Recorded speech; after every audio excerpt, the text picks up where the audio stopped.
Bismillahirrahmanirrahim. Assalamualaikum warahmatullahi wabarakatuh. Alhamdulillahirabbil alamin. Allahumma sholli ala Muhammad wa ala ali Muhammad. Segala puji bagi Allah, Tuhan semesta alam yang telah mempersatukan kita kembali. Nah, di episode kali ini kita akan memasuki sesi percikan iman menjawab. Jadi bagi sahabat percikan iman yang memiliki pertanyaan dan yang ingin dibahas di forum percikan iman menjawab ini, silakan sahabat percikan iman bisa mengirimkan pertanyaannya melalui WhatsApp di 0822 18311090. Dan alhamdulillah narasumber kita telah hadir di tengah-tengah kita, itu Ustaz Hasyim Asy'ari. Assalamualaikum warahmatullahi wabarakatuh, Ustaz. Waalaikumsalam warahmatullahi wabarakatuh. Bagaimana kabarnya, Ustaz? Alhamdulillah baik-baik saja. Baik-baik saja ya. Mudah-mudahan selalu Allah memberikan kesehatan bagi kita semuanya. Amin, amin ya rabbal alamin. Baik Ustaz, kita akan mulai saja percikan iman menjawab ini. Semua pertanyaan ini semuanya berkaitan tentang kurban, karena kan sebentar lagi kita akan memasuki hari raya Idul Adha ya, supaya sahabat percikan iman juga bisa menjalankan syariat dan makna Idul Adha menjadi lebih terarah lagi ya, dan lebih benar lagi. Baik Ustaz, dengan pertanyaan pertama. Ini ada pertanyaan, kurban dulu atau akikah terlebih dahulu? Kurban dan akikah itu sama-sama dalam pelaksanaan ibadah, dalam penyembelihan. Kalau akikah seumur hidup hanya satu kali. Dan waktunya pun terbatas. Hanya dalam hari ke-7, dalam arti dari kelahiran. Kalau kebetulan bertepatan waktu akikah dengan waktu Idul Adha, maka akikah akan lebih baik didahulukan. Jangan dulu kurban dulu, akikah dulu kalau memang waktunya bertepatan antara akikah dengan kurban. Tolong sebut saja kalau akikah hari Senin umpamanya, atau kalau tidak bisa lebih dari hari Senin karena memang itu hari ke-7. Kemudian hari Rabu, Selasa atau Rabu Idul Adha, maka lebih baik akikah dulu, jangan digeserkan kepada Idul Adha. Kenapa? Karena akikah itu adalah suatu ibadah yang terbatas waktunya, hanya satu hari pada hari ke-7. Sedangkan yang meriwayatkan ke hari ke-14, ke-21 itu semuanya dhaif. Bahkan ada yang mengatakan aqqa Rasulullah SAW ba'da nubuwati, itu hadisnya maudhu. Nabi SAW berakikah setelah kenabian, maka tidak sebaiknya akikah dulu. Kecuali kalau akikah sudah lewat, maka itu masukkan kepada kurban. Waktunya umpamanya hari ke-8, hari ke-9 akikahnya, waktu ke-10 Idul Adha, maka tetap itu untuk kurban. Jadi kenapa akikah itu hanya satu kali dan waktunya sangat terbatas, sehari saja. Sedangkan Idul Adha walaupun tidak bisa melaksanakan pada tahun ini, maka insya Allah mudah-mudahan Allah memberikan kesempatan pada tahun yang akan datang. Kalau tidak juga tahun berikutnya, Allah kalau memberikan kapan saja, atau mungkin saja Allah memberikan mudah-mudahan Allah memberikan keleluasaan. Baik, begitu. Baik Ustadz, jadi sudah terjawab ya, ternyata ketika disandingkan pilihan antara kurban atau akikah, kalau misalkan ternyata bertepatan dengan kurban dan bertepatan juga dengan hari lahirnya putra-putrinya gitu ya, masa akikahnya, berarti lebih diutamakan akikah terlebih dahulu ya. Baik. Waktu yang terbatas. Ya baik, alhamdulillah sudah terjawab ya. Baik Ustadz, pertanyaan selanjutnya, kalau berkurban itu atas nama keluarga atau diri sendiri? Ketika Rasulullah SAW berkurban dalam keadaan sangat pailit atau sangat sulit, Rasulullah SAW berkurban, hada min Muhammadin wa ali Muhammadin wa min ummati Muhammadin. Ini atas nama Muhammad, keluarga Muhammad, dan umat Muhammad. Tapi sebenarnya kalau yang namanya kurban, kalau dibatasi dengan satu hewan kurban, yaitu minimal adalah kambing atau domba umpamanya. Nah, kalau dalam satu keluarga kemampuannya itu hanya untuk mampu seorang, jadi bersifatnya seakan-akan itu sama dengan fardu kifayah. Kalau dia mampunya satu, maka yang lain dari satu keluarga itu terangkat dari dosanya. Kalau memang melakukan, ya boleh saja seperti seperti dalam sholat jenazah. Satu orang saja sudah menawadai cukup. Yang mendapatkan pahala dia yang melakukan sholat jenazah itu, yang lainnya tidak ada pahala tapi terangkat dari dosa, tidak berdosa. Tapi kalau semuanya dia tidak ada yang menyolati, maka semua orang itu muslim itu akan dosa. Tapi di dalam kurban berarti atas nama seorang, sekarang satu keluarga bisa melakukan hanya satu, ya satu saja. Itu memang seperti kata Rasulullah tadi, hadza min Muhammadin wa ali Muhammadin, ini dari Muhammad dan keluarga Muhammad. Artinya keluarga Muhammad itu tidak akan dosa karena memang ada yang melakukan. Kalau dari satu keluarga hanya satu saja, dari 10 orang atau 6 orang hanya satu, maka yang satu itu yang berkurbannya, sedangkan yang lainnya terangkat dari dosanya. Maka kalau memang mau melebih dari satu, 2 umpamanya, itu akan lebih baik lagi. Seperti sholat juga, sholat jenazah maksudnya, atau bukan berarti terlarang yang lain melakukan sholat. Bukan berarti udah jangan disolatin, sudah saya boleh aja. Nah, kurban juga boleh. Hanya pernah juga ada bertanya kepada saya, bagaimana nih, katanya, saya ini sudah menikah kepada si Anu dari keluarga Anu. Nah, berarti saya itu sudah tergabung menjadi keluarga dari Bapak Anu, Bapak dari mertua. Berarti kalau kurban cukup saja karena dari mertua, karena saya itu sudah termasuk juga keluarga.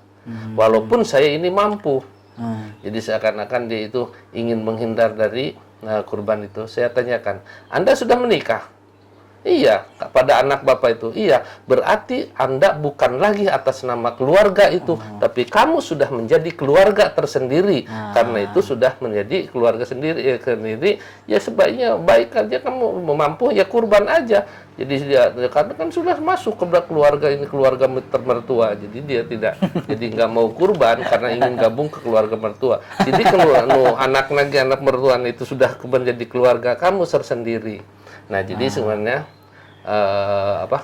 pertanyaan-pertanyaan itu sepertinya bukan pertanyaan ingin jelas, tapi pertanyaan ingin menghindar dari perintah gitu, Bang. Jadi kalau boleh dalam atas nama keluarga, kalau mampu lebih dari satu boleh. Kalau satu atas nama keluarga, yang artinya yang berkurbannya itulah yang berpahala, tapi yang lainnya akan terangkat dari dosanya. Seperti yang mengurus jenazah atau menyolati jenazah itu.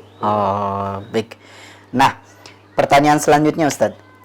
Kan kalau di Hari Raya Idul Adha juga ada suatu sunnah ya, bahwa kita tidak boleh potong kuku dan potong rambut gitu ya. Nah, kapan itu penentuan hukum seperti itu? Rasulullah SAW mengatakan, apabila sudah mulai terlihat hilal bulan Zulhijjah, hilal tanggal 1 bulan Zulhijjah, maka bagi orang yang mau berkurban, hendaklah menahan untuk memotong kuku dan memotong rambut. Nah, dan yaitu diantara kuku dan rambut, diantaranya jangan dipotong sampai kepada hewan kurban itu disembelih. Kalau tidak meniat kurban, malah bersyukur gitu. Nah, jadi selama sudah berarti mulai dari tanggal 1 bulan Dzulhijjah sampai kepada setelah sembelih. Kalau sembelihnya tanggal 10, ya sudah tanggal 11 sudah beres. Kalau sembelihnya tanggal 11, 12 atau 13 hari tasyrik, ya dia tahan dulu. Nah, kemudian pendapat ulama, ini bukan perintah keras atau bukan larangan keras. Ada yang mengatakan sunnah untuk tidak memotong dulu kuku ataupun rambut, tapi ada yang mengatakan makruh kalau dia memotong kuku atau memotong rambut, tidak mengurangi kepada kesempurnaannya kurban, tidak mengurangi pahala berkurban, tapi dia ada nilai tambah, dia telah melakukan sunnah karena tidak memotong kuku atau tidak memotong rambut, atau dia menghindar dari makruh. Nah, karena supaya dia tidak memotong karena memotong itu merupakan makruh. Nah, itu. Nah, jadi kalau bagi yang sekarang umpamanya tanggal 1 sudah mau tanggal 1 bulan Dzulhijjah sudah punya niat kurban, maka jangan dulu motong. Tapi kalau umpamanya tanggal 1 sudah tidak punya niat karena memang tidak punya rezeki. Iya. Tapi umpamanya pada tanggal 5 ternyata tadinya berniat tidak berniat untuk kurban, ternyata mendapatkan rezeki yang memadai untuk kurban. Kemudian ya tidak jadi masalah, dia sudah memotong ya nggak apa-apa. Dari mulai itu aja, mulai niat untuk berkurban tidak jadi masalah, ditahan dulu berarti 5 hari berikutnya. Karena memang sebelumnya kan tidak ada niat, dan bisa saja kan ada rezeki yang mendadak yang mungkin yang di luar dugaan gitu. Sementara tadinya tidak berniat, ternyata 5 hari lagi ada rezeki lalu berniat, padahal dia sudah memotong, juga tidak termasuk pada makruh, tidak termasuk disunahkan dia menahan karena tidak ada niat untuk berkurban asalnya. Sampai hewan kurban itu disembelih. Makanya ada termasuk juga di percikan iman, ketika dia berkurban tidak tahu di mana disembelihnya, dia telepon dulu, gimana hewan kurban saya sudah sembelih belum? Udah. Ada apa gitu? Ini saya udah kaluman, janggot, artinya dia tahan dulu. Ada kumis, kuku panjang, katanya mau potong. Khawatir betul-betul dia itu sangat hati-hati, betul-betul ingin melaksanakan sunnah. Udah beres Pak, baru dia potong. Jadi ketika sudah ada kejelasan dulu barangkali. Kalau dia begitu Idul Adha langsung saja potong kuku, potong rambut, padahal hewannya belum dipotong. Itu yang dikhawatirkan. Tapi yang dipotong itu, yang dicukur itu bukan hewan kurbannya. Jadi hewan kurban ya bukan dari tanggal 1 ya, bagaimana tanggal 1 hewan kurbannya belum ada. Ada orang yang mengatakan jangan dipotong dan cukuri rambut-rambutnya. Nanti juga tiap rambut itu akan menjadi pahala lebih jabrik, memiliki bagus. Sama saja dengan orang yang ini barangkali bau mulut orang yang saum lebih harum daripada minyak kasturi. Jadi kalau selama 1 bulan tidak gosok gigi berarti lebih bau, lebih harum. Bukan berarti begitu. Nantinya bulunya semakin jabrik akan semakin banyak pahala, tidak seperti itu. Seperti ya barangkali la yanalallaha luhumuha wala dimauha walakin yanaluhu taqwa. Tidak akan sampai kepada Allah darah dagingnya, yang akan sampai kepada Allah itu adalah ketakwaan dari orang itu. Baik. Kalau misalkan kita ngitung kan hari Idul Adha tuh kan sekarang tuh tanggal 31 Juli ya. Berarti kalau 1 Zulhijjahnya tanggal sekitar tanggal apa? 21 Batu. 21 ya? 21. Kurang lebih tanggal 21 Juli gitu ya. Iya. Sekitar di tanggal segitu berarti sudah ditetapkan 1 Zulhijjah. Nah, berarti bagi sahabat percikan iman yang ingin menjalankan sunnah, berarti di tanggal 21 Juli itu udah, kalau ketika ingin menjalankan sunnah ya paling tidak dulu memotong kuku dan rambut seperti itu. Kalau mau bersihan sebelum itu boleh. Gitu ya. Baik. Jadi ingat ya sahabat percikan iman, jadi di tanggal 21 Juli ketika sahabat ingin menjalankan sunnah tersebut, silakan ya. Baik, pertanyaan selanjutnya Ustadz, bolehkah kurban dengan uang pinjaman atau berhutang? Silakan. Untuk melakukan ibadah baik secara cash atau uang sendiri ataupun pinjam, itu boleh-boleh saja asal sudah punya perhitungan. Kalau umpamanya tanggal 3/10/1 itu pas kurban, tapi punya punya uang paling cairnya tanggal 2 atau luar hari tasyrik. Punya ada setelah itu baru 5 hari baru uang itu cair. Gimana saya pinjam dulu, nanti insya Allah saya dibayar. Itu boleh-boleh saja. Tapi kalau umpamanya pinjam dengan tidak memperhitungkan, dengan tidak ada perhitungan perkiraan akan dapat rezeki dan sebagainya, itu sebaiknya jangan. Kalau memang mau pinjam, kapan bayarnya? Ya nanti aja kalau punya uang lah, jangan dulu lah seperti itu. Karena memang la yukallifullahu nafsan illa usaha. Allah tidak akan membebani seseorang kepada yang mampunya. Berarti dia tidak mampu. Nah, jadi bahkan umpamanya mampu saya beli kurban tapi semua dia setelah kurban 3 hari atau 5 hari dia tidak makan, tidak punya beras atau itu tidak mampu pada dasarnya. Seperti orang umpamanya memikul beras 1 karung, ya saya mampu. Ke sana bawa, ya saya mampu, berasnya banyak. Dia pikul, kemudian datang betul mampu, tapi begitu sampai ke sana dia langsung ke rumah sakit, itu sebenarnya tidak mampu sebenarnya. Ya, jadi mampu itu juga sekarang mampu untuk membeli kambing, tapi 1 minggu atau 10 hari dia tidak punya makanan karena memang dipakai tidak punya makan tidak ada, untuk segala sesuatu tidak ada karena pakai membeli hewan kurban. Itu itu ada perbuatan yang tidak mampu. Jadi gitu ya. Kalau sama dengan banyak perbuatan-perbuatan yang seperti itu, saum, tahan, umpamanya saya kuat, tapi begitu sampai 1 jam lagi ditahan, tapi begitu datang waktu buka, kemudian dia sakit, itu sudah tidak bisa. Jadi dikatakan jauh-jauh jangankan sudah menghadapi sudah sakit seperti itu, yang sapar saja sebenarnya sapar itu banyak saparnya sekarang yang sudah mampu sebenarnya untuk saum, tapi Allah memberikan keringanan, ya boleh berbuka. Nah, barangkali untuk pinjam dulu boleh, asal sudah punya perhitungan tanggal sekian saya punya uang cairnya tanggal sekian. Cuma cairnya itu sudah lewat batas hari tasyrik. Kalau umpamanya hari tanggal 14, tanggal 15 mah hari kurban, itu lebih baik tidak saja kalau untuk niatkan kurban. Kecuali kalau sodakoh atau itu boleh-boleh aja.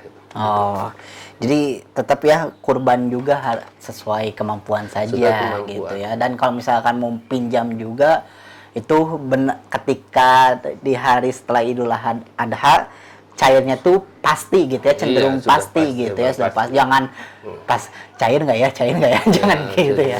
Di kampung kalau apalagi tidak ada yang dicairkannya juga itu. Kalau cair tidak itu masih juga ragu, masih ada tapi yang ditunjuk, tapi apalagi kalau sudah yang dicairkannya juga nggak ada gitu ya.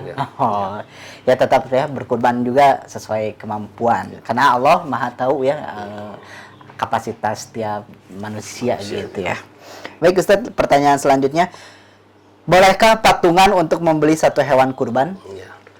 Patungan hewan kurban kambing atau sapi? Ini tidak dijelaskan. Kalau patungan kambing untuk beberapa orang ya tidak bisa. Kalau untuk hewan kurban untuk umpamanya taruh 3 orang, umpamanya 3 orang patungan yuk kita kurban bersama, itu tidak bisa. Kalau sapi 3 orang boleh patungan, sapi 3 orang boleh, bahkan 7 orang boleh, kan itu patungan sapi itu. Bahkan kalau bisa semestinya saya katakan tidak mesti 1 sapi 7 orang, tidak mesti. Bahkan kalau bisa 1 orang 7 sapi boleh. Iya, betul. 1 orang 7 sapi itu bagus. Jadi betul.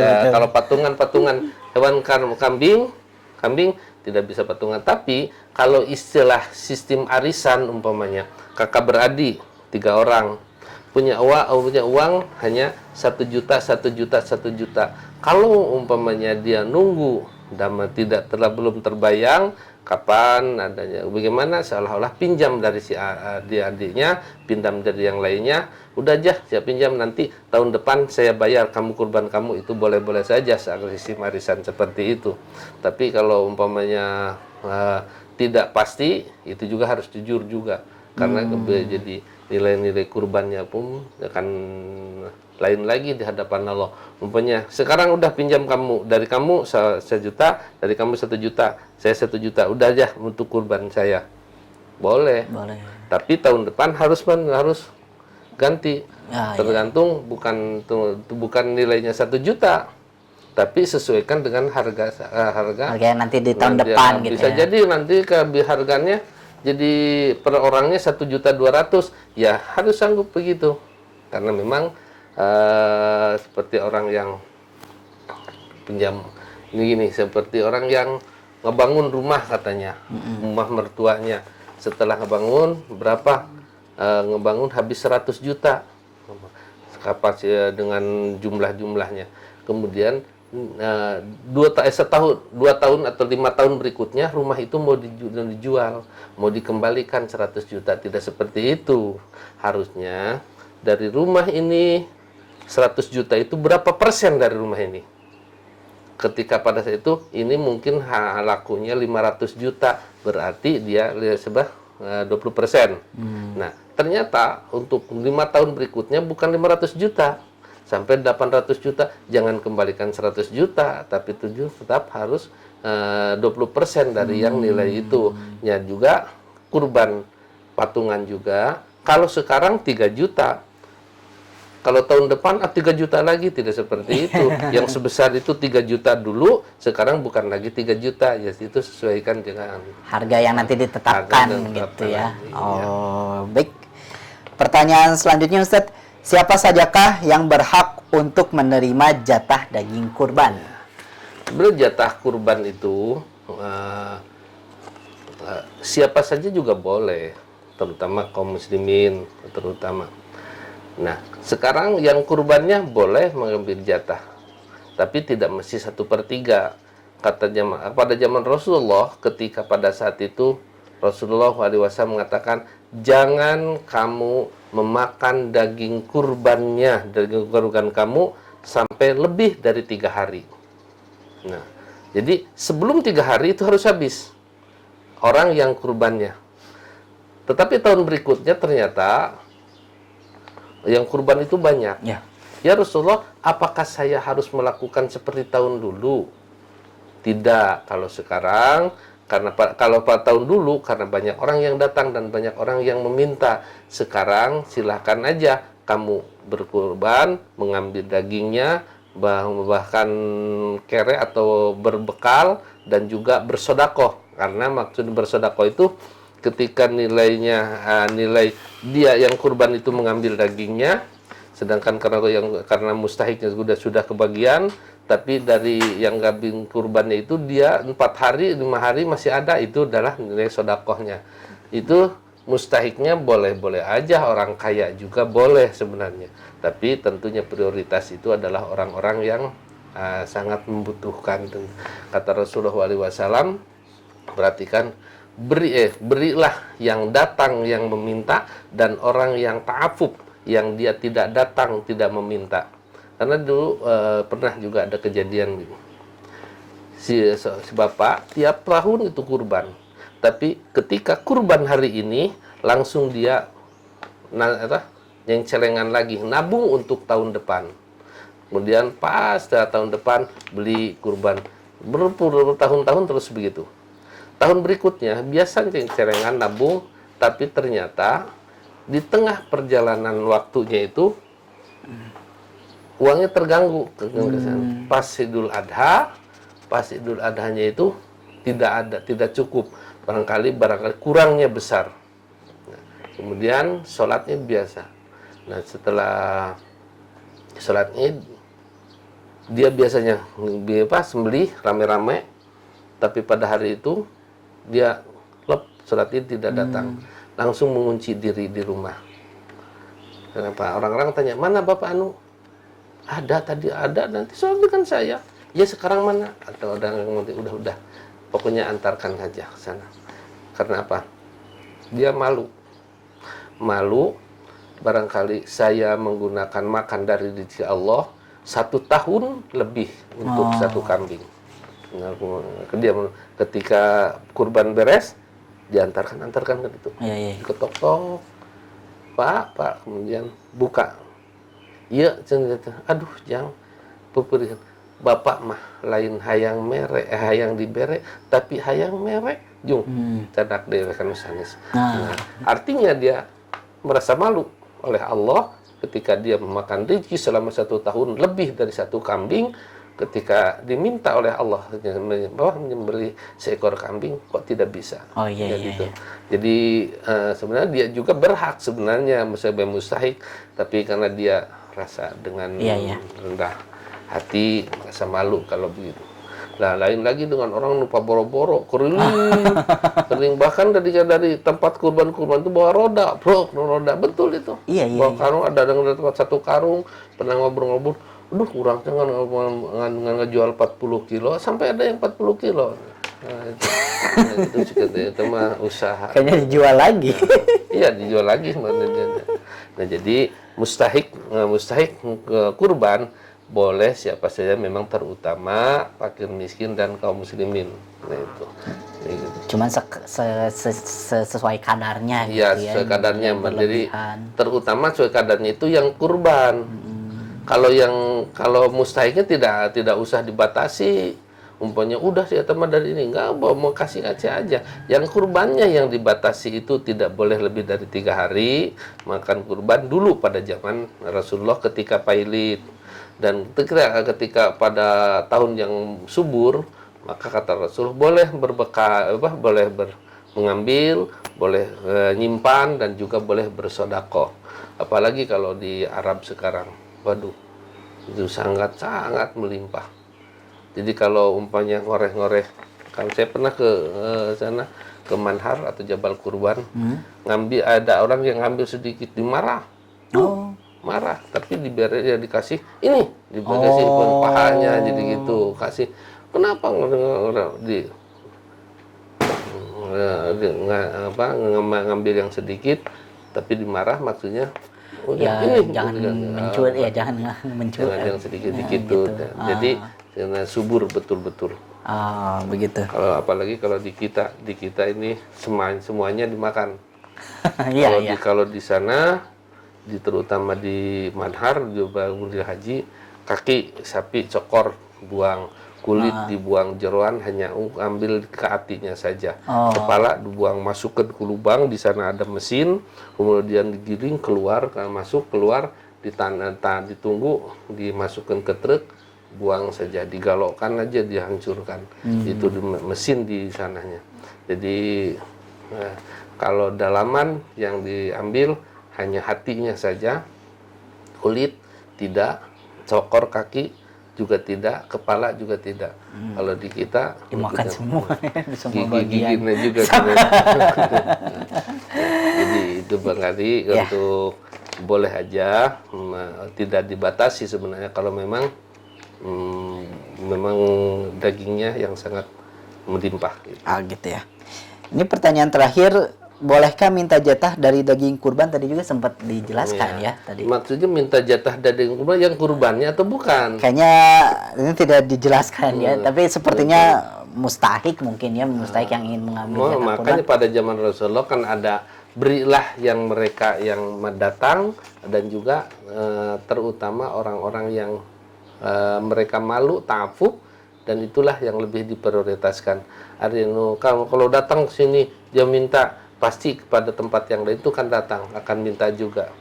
Kalau yang tidak minta, malu, umpamanya dia tidak minta ke tempat ini, mungkin juga di tempat lain juga tidak minta. Nah, yang minta jatah itu barangkali kalau yang kurbannya sekarang ada istilah sepertiga, yaitu sepertiga itu memang tidak ada ketetapan sepertiga dalam hadisnya, itu hanya jangan sampai lebih dari 3 hari kalau memang kondisi yang kurbannya sangat kurang. Tapi kalau tidak meminta juga boleh. Baik Ustadz, terima kasih Ustadz atas penjelasannya dari 7 pertanyaan yang telah masuk ke redaksi kami tadi ini tentang tanya jawab seputar kurban. Ya, semoga sahabat Percikan Iman juga yang telah berniat untuk berkurban bersama Percikan Iman, silakan sahabat bisa menghubungi nomor yang ada di layar kaca Anda. Insya Allah sahabat Percikan Iman dari Yayasan Percikan Iman akan mengakomodir seluruh niat sahabat Percikan Iman yang ingin berkurban, dan kita akan memberikan hewan kurban dengan kondisi yang terbaik, dan supaya supaya ibadah kita juga bisa terasa semakin sempurna ya ketika kita berkurban, dengan seluruh syariatnya itu kita jaga gitu ya, kita lakukan supaya kualitas ibadahnya juga menjadi lebih sempurna. Baik, terima kasih sahabat Percikan Iman. Insya Allah sahabat Percikan Iman yang ingin ya, bagi sahabat Percikan Iman yang memiliki pertanyaan dan ingin dibahas di forum Percikan Iman menjawab, silakan sahabat bisa mengirimkan pertanyaannya di 0822 1831 1090 lewat WhatsApp ya, sekali lagi di 0822 1831 1090. Baik, terima kasih Ustadz atas waktunya. Demikian pertemuan kita pada kali ini. Insya Allah kita akan bertemu lagi di sesi-sesi selanjutnya. Saya Panji Dogdaha, Ustadz Hashim Asy'ari dan seluruh kerabat kerja yang bertugas undur pamit. Billahi taufiq wal hidayah. Wassalamualaikum warahmatullahi wabarakatuh. Waalaikumsalam warahmatullahi wabarakatuh.